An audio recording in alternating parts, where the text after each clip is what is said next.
디모데 전서 3장은 교회의 직분에 관련된 이야기입니다.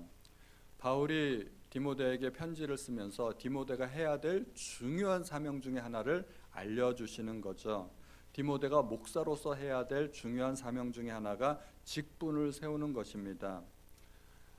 교회 성경에 언급된 교회의 직분은 딱 두 가지입니다. 감독, 집사. 그래서 오늘 본문 앞쪽에는 감독의 자격에 대해서 이야기하고 있고, 오늘 본문은 집사에 대한 이야기가 나오고 있습니다. 그런데 성경을 가만히 보면 감독과 장로는 같은 사람을 부르는 서로 다른 호칭이라는 것을 알게 됩니다. 장로들을 불러놓고 너희들은 감독이다 이렇게 이야기하기도 하고, 또 지금도 감리교회에서는 감독이라는 직분을 사용하고 있습니다. 그 감독은 여러 목사님들이 모여서 그 중에 한 명 감독을 선출하는 것입니다. 그러므로 감독이라는 직분과 목사라는 직분은 또 같은 직분이라는 것을 알게 됩니다. 성경에 나오는 장로는 두 가지 종류가 있는데요. 가르치는 장로, 다스리는 장로. 가르치는 장로라 하면은 오늘날 목사를 이야기하는 것입니다. 그리고 다스리는 장로가 우리 정기봉 장로님이나 서기찬 장로님 같이 교회를 다스리고 치리하는 그러한 장로님으로 생각하시면 됩니다. 그러므로 성서 시대에는 감독, 장로, 목사 다 같은 사람인데 이제 역할에 따라서 조금 다르게 불렀던 것이죠. 디모데의 임무는 여러 지역에 세워진 교회들마다 지도자들을 세우는 것입니다. 그리하여 각 교회가 독립적으로 성장할 수 있도록 돕는 것입니다. 그래서 바울은 디모데에게 교회의 일꾼들을 세우라고 하죠. 교회가 성장하고 세워지고 그리고 발전하는데 일꾼이 없으면 안 되기 때문입니다. 일꾼은 교회 성장에 있어서 굉장히 중요한 요소입니다. 그리고 일꾼 중에는 감독과 장로 같은 지도자적인 역할을 하는 사람도 필요하지만 지도자만 가지고는 교회 운영이 안 되는 것이죠. 뭐 대통령만 가지고 나라가 운영되는 건 아니지 않습니까? 반드시 또 실무자가 필요합니다. 교회의 실무를 담당하는 그러한 실무자들을 우리는 보통 집사라고 부릅니다. 그 앞부분에 보면 사람이 감독이나 장로가 되기 위해서 바울은 15가지 아주 까다롭고 엄격한 조건들을 제시합니다. 이러한 사람들이 교회 감독이 되어야 된다 하는 것입니다. 그런데 오늘 우리가 읽은 8절은 이제 집사에 대한 직분을 설명하는데 어떻게 시작하는가 하면 이와 같이 집사들도 하면서 집사의 직분을 설명을 합니다. 그것은 집사의 직분이 감독이나 장로의 직분에 비해서 결코 떨어지는 것이 아니라는 것입니다. 똑같이 중요하고 똑같이 엄격한 자격이 요구된다는 것입니다. 집사 역시 사역자들 못지않게 신앙과 개인적인 인품이 굉장히 중요하다는 말입니다. 감독은 이제 차이가 있어요. 중요한 차이가 하나 있는데, 감독은 가르치는 직분이기 때문에 딱 한 가지의 은사를 더합니다. 이 은사가 있어야 된다. 그것이 가르치는 은사입니다. 그런데 집사의 조건에 있어서는 특별한 은사를 요구하지 않습니다. 단지 신앙의 성품이 요구된다고 이야기합니다. 우리는 오늘날 집사라는 직분에 대해서 많은 오해를 하게 됩니다. 집사가 도대체 뭐 하는 사람인지 어떤 직분인지 잘 모르기 때문에 경우에 따라서 오해도 하고 또 실족하기도 합니다. 제가 예전에 다녔던 교회에서 제가 집사였을 때 우연히 그 교회에 다니는 성도들 중에 제 중학교 동창을 만난 거예요. 그러니까 또 얼마나 친하겠어요. 중학교 동창이니까 굉장히 친하게 지냈는데 이 친구가 교회에 또 열심히 있어가지고 주일학교에서 봉사하기 시작했습니다. 그래서 주일학교에서 여러 가지로 봉사하고 뭐 아직 교사는 아니지만 다닌 지 얼마 안 되었기 때문에 여러 가지 부품들을 준비하고 봉사하는데 아이들이 이 친구를 좋아했어요. 아이들이 그 친구를 따라다니면서 아저씨 하고 막 따라다니는데 나중에 이 친구가 넌지시 저한테 얘기를 하더라고요. 이제 자기는 그런 호칭으로 불리는 게 조금 못마땅했던 거예요. 그래서 하는 말이 그 영어로 A하고 C하고 붙여가면서 뭐라고 얘기를 하면서 내가 어서 집사라도 받든지 해야지 아이들이 아저씨라고 불러서야 원 이건 그러면서 넌지시 이야기를 하더라고요. 그 친구는 아저씨라는 호칭보다는 교회에서 일단 정식으로 선생님이 아니니까 선생님이라고 아이들이 불러주지를 않았던 거예요. 그런데 교회에서 일을 하니까 그래도 아저씨라고 따라주었는데 아저씨라는 호칭보다는 집사님으로 불려졌으면 좋겠다는 생각이 있었던 겁니다. 집사가 되면 내가 뭔가 좀 그래도 폼이 나지 않겠는가, 그럴듯하지 않겠는가 하는 생각이 이 친구의 마음속에 있었던 것입니다. 우리가 첫 번째 알아야 될 거, 정말 뼈에다 새겨둬야 되는 겁니다. 가장 먼저 알아야 될 것, 교회의 모든 직분 또한 집사, 이것은 명예도 감투도 계급도 아니라는 것입니다. 그런데 이 부분에 대해서 우리가 많은 오해들이 있어요. 교회 등록하고 시간 지났다고 해서 무조건 다 집사 주는 게 아닙니다. 그런데 교회 흘러가는 그 방향이 점점 그렇게 돼가고 있습니다. 교회 오래 다니면 집사 되고 안수 집사 되고 권사 되고 장로 되고, 이게 그냥 자동적인 순서인 것처럼 우리에게 이해가 되고 있다는 것입니다. 사실은 그렇지는 않습니다. 또 다른 교회에서 집사라고 해서 우리 교회에서 집사인가요? 그런 것도 아닙니다. 꼭 그런 게 아닙니다. 집사는 원래 의미는 하인이라는 뜻입니다. 다른 집에서 하인한다고 우리 집에 와서도 하인 되는 건 아니지 않습니까? 그러므로 우리 교회 처음 오신 분들에게 무턱대고 집사님이라고 불러주는 것은 사실은 옳은 호칭이 아닙니다. 우리 교회를 처음 방문하신 분들이 있다면 우리가 불러줄 수 있는 가장 좋은 호칭이 있습니다. 누구에게나 통용될 수 있는 가장 좋은 호칭, 뭘까요? 아멘, 성도님입니다. 저는 성도일까요, 아닐까요? 저도 성도입니다. 우리 장로님들도 성도이고, 그리고 우리 김규태 목사님이나 부교육자들도 다 성도이고, 이 중에 성도 아닌 사람은 아무도 없습니다. 예수님의 보혈로 구원받은 모든 사람은 하나님의 백성이고 하나님의 자녀이고 성도입니다. 그렇게 불러주시면 큰 문제가 없습니다. 그런데 선교단체에서는 조금 다르게 부르기도 합니다. 우리는 이제 가족이기 때문에 남자분들은 형제님, 그리고 여자분들은 자매님, 이렇게 부르기도 합니다. 선교단체에서 그렇게 부르다 보니까 교회에서는 조금 익숙치 않은 경우도 있어요. 우리는 좀 이렇게 위아래 관계가 좀 명확하잖아요. 동양사회에서는 그렇기 때문에 젊은 청년이 막 장로님께 형제님 막 이렇게 부르면 조금 이상하다는 얘기예요. 틀린 말은 아닌데 어감이 좀 그럴 수 있다는 얘기죠. 그래서 우리는 조금 더 일반적으로 성도님 이렇게 불러주면 가장 좋습니다. 배트맨이라는 영화를 보면 그 집이 굉장히 크지 않습니까? 그 집을 관리하고 또 배트맨이 자기 역할을 잘 감당할 수 있게 뒤에서 도와주는 알프레드라는 하인이 있습니다. 그 하인의 직분이 뭘까요? 그게 집사입니다. 그 큰 집에서 살림을 도맡아 하는 사람이 집사이고, 또 조금 더 세밀한 의미는 주인이 앉아서 식사를 할 때 옆에서 이렇게 시중 드는 사람, 그 사람을 집사라고 부릅니다. 그래서 집사의 원래 의미는 돕는 사람, 섬기는 사람입니다. 집사의 의미를 예수님께서 이렇게 설명해 주셨어요. 한 번은 예수님께서 제자들과 함께 계실 때 제자들에게 질문을 합니다. 제자들끼리 서로 누가 크냐 이런 다툼이 있지 않았습니까? 예수님이 하시는 질문이 앉아서 먹는 자가 크냐, 섬기는 자가 크냐. 앉아서 먹는 자가 아니냐, 그러나 나는 섬기는 자로 너희 중에 있노라 말씀하셨습니다. 이게 집사입니다. 앉아서 먹는 자가 아닙니다. 주님은 큰 자로 오시지 않고 작은 자로 오셨습니다. 섬김을 받으러 오시지 않고 섬기러 오셨다는 말입니다. 주님은 이 땅에 오신 자격이 여러 가지 있죠. 왕으로 오셨고 구세주로 오셨고 우리의 주님으로 오셨고 여러 가지 오셨지만, 주님은 또 한편으로 집사로 오셨다는 얘기예요. 이런 얘기 들어보신 적 별로 없으셨죠. 근데 주님은 집사로 이 땅에 오시는 거예요. 섬기는 자로 오셨으니까. 주님께서 섬기는 자로 오셨다는 것은 우리에게 섬김의 모범을 보여주시기 위한 것이고, 우리 모두가 주님의 그러한 자세를 본받아야 한다는 이야기입니다. 그런데 집사는 또 중요한 의미가 한 가지 있습니다.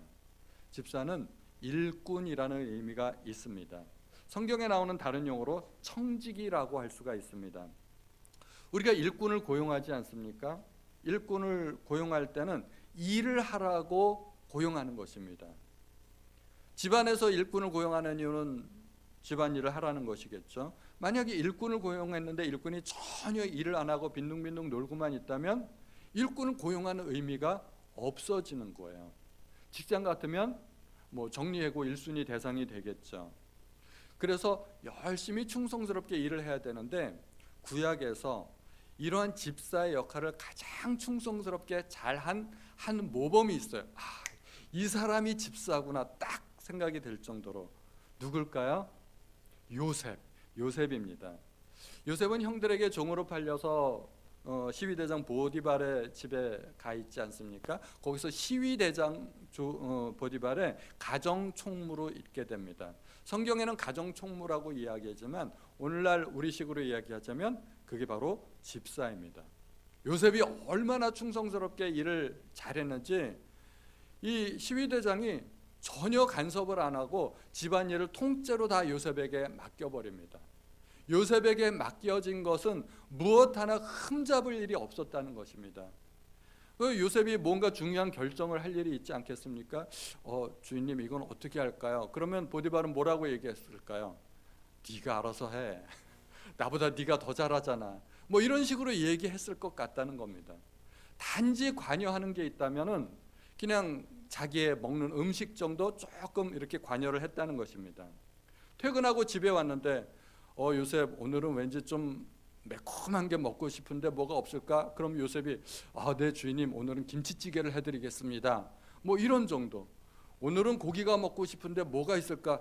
주인님 오늘은 삼겹살을 한번 대령해 드릴까요? 이렇게 자기가 먹는 것 정도만 조금 관여를 하고 일체 관여를 안 할 정도로 통째로 요셉에게 맡길 정도로 요셉이 충성스럽게 일을 했다는 것입니다. 요셉은 우리에게 있어서 정말 모범이 되는 집사라고 할 수가 있습니다. 그런데 도대체 이 집사라는 직분은 언제 어떻게 생기게 된 것일까요? 처음 집사가 생기게 된 원인은 초대교회에 있었습니다. 초대교회 성도들이 어마어마하게 많지 않았습니까? 한 최소한 1만 명은 넘었을 것입니다. 그런데 12명의 사도들이 그 1만 명이 넘는 메모드급 교회를 운영하기에는 무리가 있었다는 것입니다. 그래서 사도들이 중대한 결정을 합니다. 우리가 이제부터 목회와 행정을 분리하자 하는 것입니다. 그래서 사도들은 기도와 말씀 전하는 일에 전념하고 집사님들이 행정과 재정과 구제 쪽을 도맡아서 하기로 한 것입니다. 그래서 사도들이 이런 결정을 내립니다. 사도행전에 보면 우리 다 같이 읽어보겠습니다. 시작. 형제들아 너희 가운데서 성령과 지혜가 충만하여 칭찬받는 사람 7을 택하라. 우리가 이 일을 그들에게 맡기고 우리는 오로지 기도하는 일과 말씀 사역에 힘쓰리라 하니. 아멘. 그래서 초대교회에서 이렇게 집사들이 선출되는데 좀 더 정확하게 이야기하면 두 가지 목적이 있는 것입니다. 사도들이 본연의 임무에 충실하도록 도와주자 하는 것입니다. 그리고 두 번째 임무는 그래서 그들이 앞으로 교회의 모든 살림을 도맡아서 하게 하자는 것입니다. 우리가 이 일을 그들에게 맡기고 이 일, 여기서 이 일은 일단 구체적으로는 그 당시 상황으로서는 과부들을 돌보는 일이었습니다. 구제 업무를 하는 것입니다. 그런데 오늘날로 말하자면 교회 내 잡다한 일들을 총망라해서 이야기하는 것입니다. 사도들은요 놀랍게도 교회 전권을 집사님들에게 다 넘겨주어 버렸습니다. 여러분들이 이제부터 알아서 하십시오. 우리는 오로지 기도하고 말씀만 전하겠습니다. 교회에 관한 모든 전권을, 운영의 전권을, 재정까지도 집사님들에게 다 넘겨준 거예요. 이거 대단한 결정입니다. 그리고 그 교회는 그때로부터 교회 구제 문제가 발생하지 않았던 것입니다. 우리 교회도 올해부터 그러한 전략으로 나아가려고 합니다. 예전에는 교역자들이 다 알아서 했는데 이제는 집사님들을 세우고 일꾼들을 세우고 이거 해주십시오 저거 해주십시오.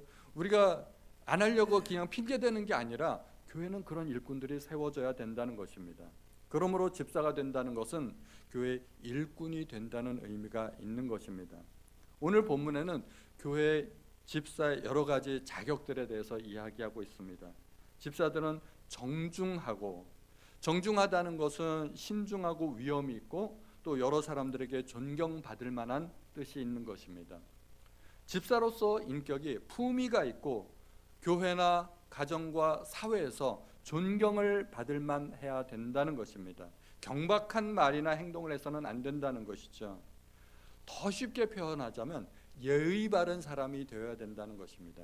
우리는 예의 바른 사람을 참 좋아해요. 누군가 나에게 정중하게 예절로 대우하면 우리도 그런 사람을 좋아하는데, 누군가 나에게 막 함부로 대하고 나를 깔보고 그러면 나도 그런 사람 별로 안 좋아해요. 그러므로 집사가 되기 위해선 단순히 성경 공부 많이 하고 기도 많이 한다고 되는 것이 아니라 기본적인 예절과 품격, 인격을 갖추어야 된다는 것입니다. 그리고 또 집사는 일구이연하지 말아야 됩니다. 한 입으로 두 말 하지 말아야 된다는 것이죠. 말 그대로 이랬다 저랬다 하지 말아야 된다는 것입니다. 사람이 아침에 다르고 저녁에 다르면 도대체 뭐가 진짜인지 알 수가 없지 않습니까? 그렇게 왔다 갔다 하는 사람들은 신뢰성이 떨어져요. 중요한 일을 맡기고 싶지 않다는 것입니다. 그러므로 성품이 일관성 있고 오르락내리락 아침 다르고 저녁 다르고 이렇게 되어서는 곤란하다는 것이죠. 또 집사는 술에 인박히지 말아야 됩니다. 술에 인박힌다는 것은 방탕하다는 뜻이죠. 성경에 술 취하지 말라 이는 방탕한 것이니 오직 성령으로 충만함을 받으라 하고 있습니다. 그러므로 집사는 음주 가무를 즐기거나 방탕한 생활을 하면 안 될 것입니다. 집사는 더러운 일을 탐하지 말아야 합니다. 이것은 돈벌이가 깨끗해야 된다는 것입니다. 적어도 그리스도인으로서 부끄럽지 않은 직업에 종사해야 되고 불법적이거나 비합법적인 방법으로 돈을 벌어서는 안 된다는 것이죠. 돈을 벌기 위해 양심을 속이거나 또는 양심에 거리끼거나 남들을 속이는 행동을 해서는 안 된다는 것입니다.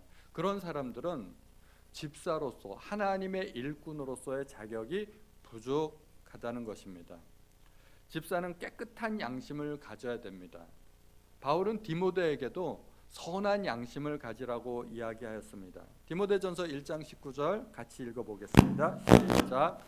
믿음과 착한 양심을 가지라. 어떤 이들은 이 양심을 버렸고 그 믿음에 관하여는 파선하였느니라. 믿음에 관해서 양심에 관해서 이야기하고 있습니다. 믿음은 신앙이죠. 양심은 도덕성이라고 말할 수 있습니다. 신앙과 도덕성은 술의 두 바퀴와 같습니다. 어느 한쪽만 없어도 안 돼요. 한쪽만 가지고 열심히 하다 보면 수레가 굴러가지 않고 제자리에서 뱅뱅 돌기만 하는 것이죠. 어떤 이는 양심을 버렸습니다. 어떤 이는 믿음을 버렸습니다. 즉 어떤 이는 신앙생활을 잘 하긴 하지만 비양심적으로 살아가는 사람도 있고, 어떤 사람들은 세상에서는 열심히 살아가는데 또 신앙을 포기하는 경우도 있다는 것입니다. 우리는 두 마리 토끼를 다 잡아야 돼요. 만약에 우리에게 도덕성이 결여가 되면 세상 사람들이 우리를 손가락질하고 교회를 욕하고 결국 하나님께 영광이 안 됩니다. 그러므로 우리 그리스도인들은 신앙을 존중히 여기는 것 못지않게 세상에서의 도덕성을 소중히 여기셔야 됩니다. 우리 존경하는 성도님들은 세상 가운데서 내가 어떠한 사람인가를 늘 신경 쓰시는 우리 성도님들이 되시기를 바랍니다. 여기에 또 믿음의 비밀을 가진 사람이어야 된다고 합니다. 다 좋은데 이게 없으면 안 돼요. 이 비밀은 그리스도를 이야기하는 것이죠. 골로새서 1장 27절 다 같이 시작. 하나님이 그들로 하여금 이 비밀의 영광이 이방인 가운데 얼마나 풍성한지를 알게 하려 하심이라. 이 비밀은 너희 안에 계신 그리스도시니 곧 영광의 소망이니라. 아멘. 우리 성도님들은 모두 이 비밀을 가지셨죠? 숨겨진 것이 아니라 공개되었는데 남들이 알지 못하는 것, 그리스도의 비밀입니다. 영적인 비밀을 가지셔야 됩니다. 그리스도와의 깊은 관계를 소유하였다는 의미가 되는 것이죠. 다 좋은데 착하고, 그리고 세상에서도 인정받고 가정에서도 인정받는 아빠이고, 그런데 예수님을 몰라, 아직 구원받지 못해서, 그러면은 교회에서 일꾼 될 수 없다는 거예요. 이게 굉장히 중요합니다. 그래서 교회에서 그런 사람들이 발견되면 어떻게 해야 될까요? 먼저 시험하여 보고 그 후에 책망할 것이 없으면 집사의 직분을 맡게 하라고 합니다. 이 시험한다는 것은 적어도 교회에서 일정 기간 이상 지나고 검증이 되어야 된다는 것입니다. 아무나 그냥 우리 아쉽다고 그냥 집사 직분을 맡기지 말라는 것입니다. 집사는 감독이나 장로 못지않게 엄격한 기준이 요구되는 아주 중요한 직분입니다. 그래서 일정 기간 지나는 것이 좋습니다. 우리 교회에서는 등록하고 1년 이내에는 직분을 주지 않는 것을 원칙으로 하고 있습니다. 그래서 올 연말에 송구영신 예배 드리면서 재직회를 결성하죠. 재직회를 결성하면서 집사님들을 선출합니다. 서리 집사를 임명하는데 아쉽지만 올해 우리 교회에 등록하신 분들은 아직 1년이 안 된 거잖아요. 그래서 집사 직분을 드리지 않습니다. 그래서 나는 열애가 되었다고 너무 섭섭하게 생각하지 않으시기 바랍니다. 시간 속에서 인정받아야 되고 시간 속에서 검증되어야 하기 때문입니다. 그런데 시간이 지난다고 모두가 또 집사 되는 것은 아니에요. 자동적으로 집사 되는 게 아니라는 것입니다. 앞서 말씀드린 이러한 여러 가지 조건에 합당하신 분들에게 집사의 직분을 맡기는 것입니다. 제가 예전에 다니던 교회에서 또 어떤 목사님께서 솔직한 심경을 토로하시는데 어떤 분들은 집사의 자격이 없다는 거예요. 목사가 보기에 정말 아니라고 생각이 되는데 그래도 집사 직분을 준다는 거예요. 그 이유는 딱 한 가지. 그분이 실족할까 봐, 시험에 들까 봐. 또 어떤 목사님들은 그러더라고. 그분들이 교회에서 실력 발휘할까 봐. 또 그렇게도 말씀하시는 목사님들이 있는데 그 말씀이 공감이 됩니다. 사실은 우리는 대부분 자격이 부족합니다. 저도 사실은 목사의 자격이 부족합니다. 그래서 제가 늘 스스로 돌이켜보면서 늘 오늘 아침에 구역장 회의에서도 얘기했지만 혹시 나는 야매 목사는 아닌가 그런 생각을 하고는 하는 것이죠. 우리는 어찌하든지 무자격 일꾼이 되지 않도록 노력해야 될 것입니다. 그렇게 집사의 자격을 쭉 설명을 하는데 11절에 넘어가니까 좀 색다른 말이 나옵니다. 여자들도 하면서 여자들의 자격에 대해서 이야기합니다. 이게 굉장히 어려운 부분이에요. 지금까지도 이게 명확하지 않습니다. 이게 도대체 누구를 의미하는 것인가? 그래서 두 가지 해석이 있죠. 한편으로는 여자 집사들에 관한 이야기다 하는 해석이 있고 또 한편으로는 집사의 아내들에 관한 설명이다. 왜냐하면 집사에 관한 설명을 쭉 했기 때문에. 그래서 집사가 되려면 아내들도 적어도 이러한 자격을 갖추어야 된다는 그러한 말입니다. 그런데 여기서 참 어려운 것이 해석이 어려운데요. 그 앞에는 감독의 자격이 나오지 않습니까? 감독의 자격은 이러이러하고 정말 까다로운 자격을 15가지나 지적을 하는데 근데 감독의 아내에 관해서는 이야기가 없어요. 감독의 아내는 적어도 이러한 사람이어야 된다는 말은 없는데 집사를 임명하면서 집사의 아내는 이러한 사람이어야 된다? 이거는 조금 이상하다는 거예요. 그래서 많은 해석이 이것은 아마도 집사의 아내보다는 여자 집사님에 관한 이야기가 아닌가 생각을 합니다. 그런데 또 12절에 보면 집사들은 한 아내의 남편이 되어 계속해서 집사에 대한 이야기를 하는 것을 보니까 집사는 남자이어야 하는 것 같고 이 본문은 집사의 아내에 관한 이야기를 하는 것 같다. 또 그것도 일리가 있어요. 이게 둘 다 일리가 있기 때문에 사실은 뭐가 정확한지는 정확하게 알 수는 없습니다. 제가 예전에 다녔던 교회는 굉장히 보수적인 교회예요. 보수적인 교회이고 얼마나 보수적인 교회였냐면은 제가 중고등학교 시절에 이제 학생부 예배가 토요일 날 있었는데 학교에서 규율부처럼 선배들이 교회 입구에 서서 가지고 딱 지키는 거예요.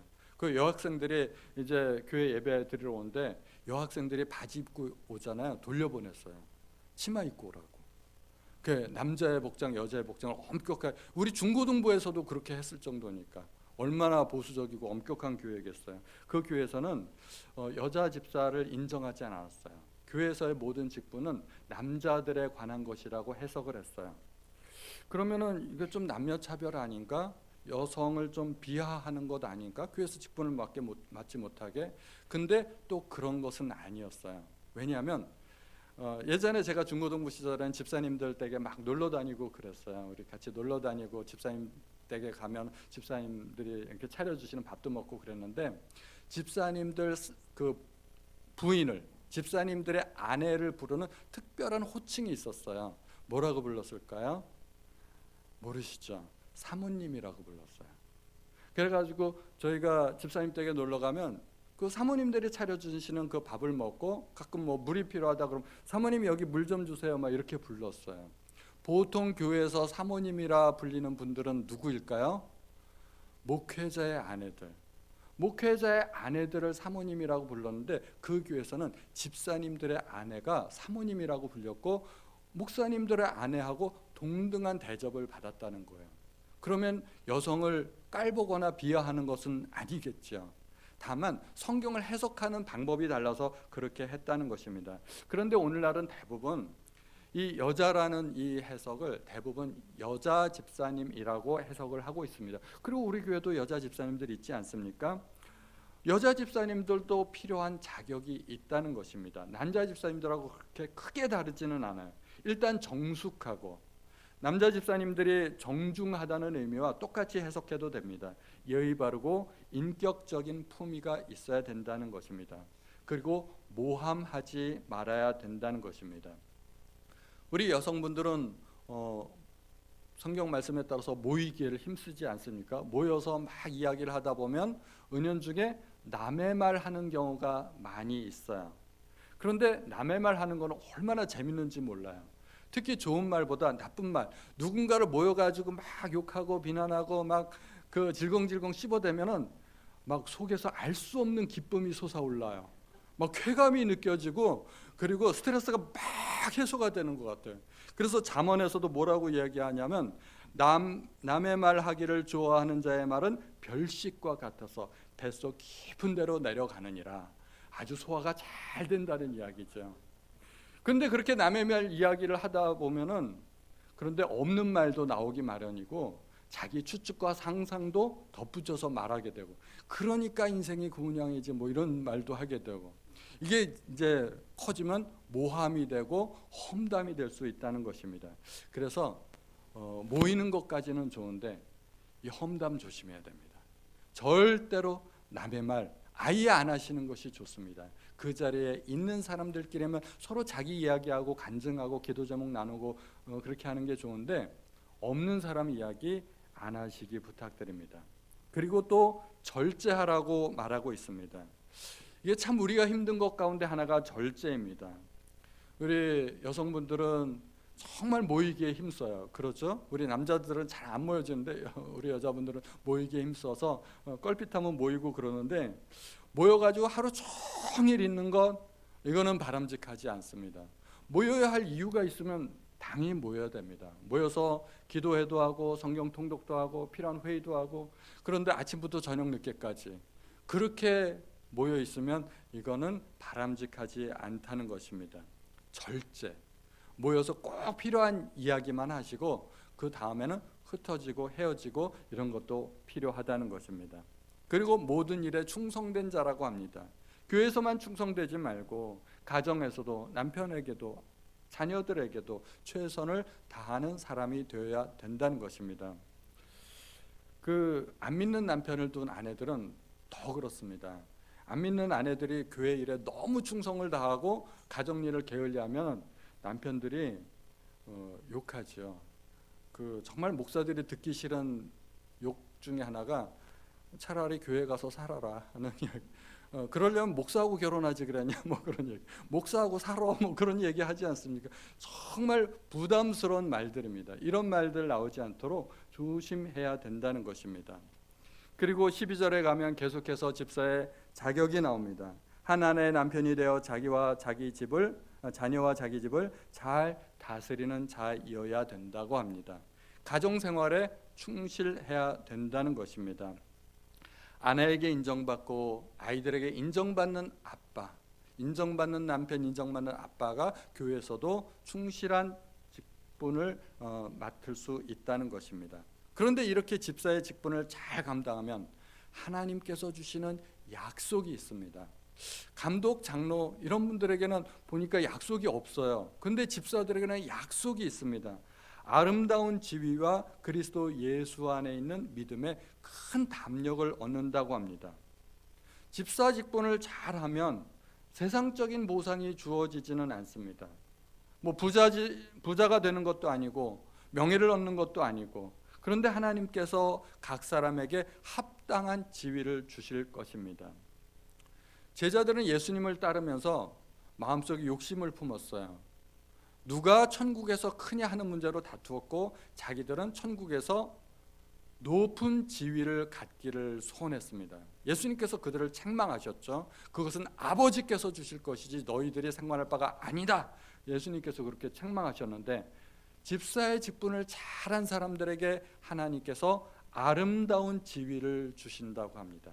12 제자들이 탐냈던 그 지위, 그 지위가 집사님들에게 보장되어 있다는 것입니다. 그리고 또 믿음에 큰 담력을 얻는다고 합니다. 제자들이 풍랑 가운데서 두려워했습니다.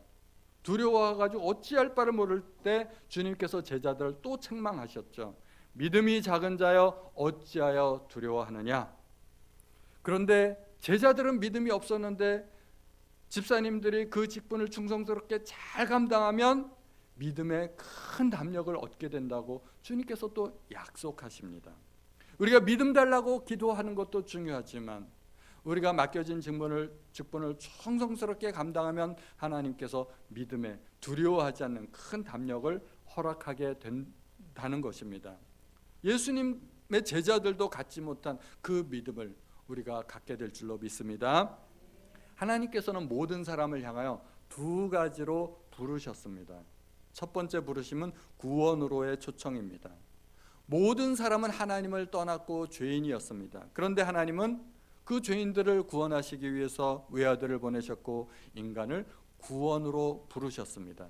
그 부르심에 응답한 사람들이 자녀가 되고 백성이 되고 성도가 되는 것입니다. 그런데 디모데전서 2장 4절에 보면 하나님은 모든 사람이 구원을 받으며 진리를 아는 데 이르기를 원하시느니라. 그래서 모든 사람을 초청했는데 이번에는 구원받은 성도들을 향해서 또 한 번 초청하십니다. 그것은 일꾼으로서의 부르심입니다. 하나님께서는 저처럼 목사로 부르시기도 하시고 또는 선교사님으로 부르기도 하시고 또는 집사로 부르시기도 하십니다. 어떠한 형태로든지 우리는 주의 일꾼이 되어야 된다는 것입니다. 우리 존경하는 성도님들은 모두가 일꾼 되시기를 바랍니다. 그런데 특별히 하나님께서 사도, 선지자, 목사 등 교회 리더로 부르셨을 때는 특별한 사명이 있습니다.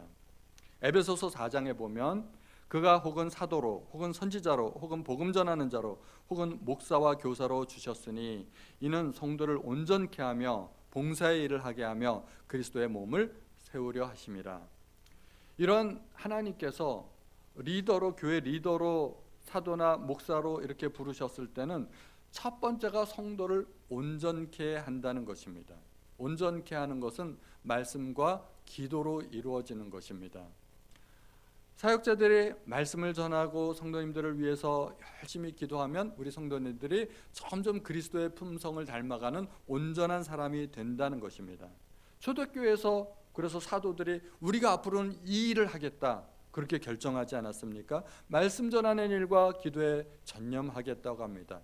사역자의 첫 번째 임무입니다. 성도님들을 온전케 하는 것. 그리고 두 번째는 봉사의 일을 하게 하는 것입니다. 성도님들을 훈련하여서 봉사의 일을 하게 하는 것입니다. 사역자들이 직접 봉사의 일을 하는 것이 아니고 성도님들이 그 일을 감당할 수 있도록 훈련하는 것입니다. 원래는 사역자들이 하면 좋죠. 사역자들이 앞에 나와서 찬양 인도하고 방송 인도하고 그리고 주보도 만들고 그리고 피아노 반주도 하고 다 하면 좋은데 그렇게 하면 교회가 되질 않아요. 교회 효율성이 많이 떨어진다는 것입니다. 초대교회에서 사도들이 집사님들을 선출하였던 이유는 그들로 하여금 봉사의 일을 하게 하기 위함이었습니다. 그렇게 해야 교회가 세워지고 그리스도의 몸이 세워지는 것입니다. 오늘 말씀의 주제는 집사입니다. 나는 권사니까 상관없어. 그러신 분들도 계시죠. 나는 청년이니까 아직 집사 아닌데 뭐. 그리고 나는 아직 집사가 안 됐으니까 나는 상관없겠지. 근데 그렇지 않습니다. 명목상으로는 집사라고 설명이 되어 있지만 사실은 집사라는 직분에 국한된 이야기라기보다는 일꾼에 관련된 이야기로 우리가 생각하면 좋겠습니다. 우리는 모두 다 주님의 일꾼이 되어야 하고 또 일꾼입니다. 우리는 일꾼이 되어야만 합니다. 그러므로 오늘의 말씀은 권사님들도, 그리고 장로님들도, 그리고 목사인 저에게도, 우리 청년들에게도 모두가 해당되는 말씀으로 받으시기를 바랍니다. 우리 모두 충성된 하나님의 일꾼이 되시기를 주님의 이름으로 축원드립니다.